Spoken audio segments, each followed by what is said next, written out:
Assalamualaikum warahmatullahi wabarakatuh. Perkenalkan, nama saya Sipa Firdiani Nur Asri dari kelas PGSD 4E dengan NIM 1909257 dan nomor absen 20. Di sini saya akan menjelaskan materi mengenai tugas perkembangan menurut Robert J. Havig-Hertz.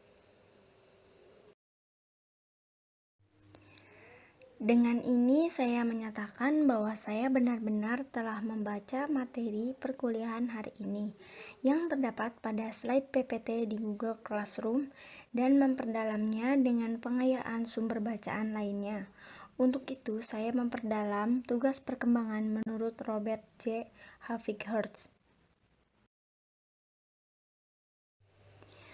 Menurut Havig-Hertz tahun 1961, tugas-tugas perkembangan sebagai tugas yang muncul pada periode tertentu dalam rentang kehidupan individu, yang apabila tugas itu dapat berhasil dituntaskan akan membawa kebahagiaan dan kesuksesan dalam menuntaskan tugas berikutnya.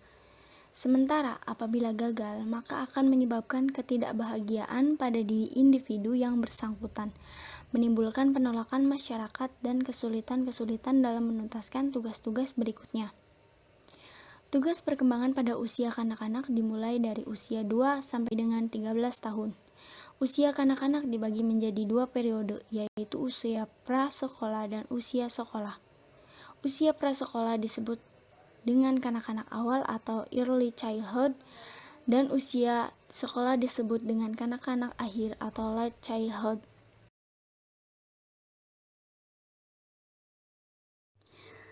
Tugas perkembangan menurut Robert J. Havig-Hertz dibagi menjadi dua periode. Yang pertama, usia kanak-kanak awal atau usia 2-6 tahun. Yang kedua, usia kanak-kanak akhir atau 6-13 tahun. Tugas perkembangan menurut Robert J. Havig-Hertz pada usia kanak-kanak awal atau usia 2-6 tahun, yang pertama adalah toilet training. Hakikat tugas yang harus dipelajari anak yaitu buang air kecil dan buang air besar yang bisa diterima secara sosial. Toilet training yang berhasil dapat membentuk anak yang berhati-hati, dapat menguasai dirinya, mendapatkan pandangan jauh ke depan, dan dapat berdiri sendiri. Yang kedua, belajar membedakan jenis kelamin serta dapat bekerja sama dengan jenis kelamin lain melalui observasi, maka anak akan melihat tingkah laku yang berbeda jenis kelamin satu dengan lain. Yang ketiga, belajar mencapai stabilitas fisiologis. Manusia pada waktu lahir sangatlah labil jika dibanding fisik orang dewasa.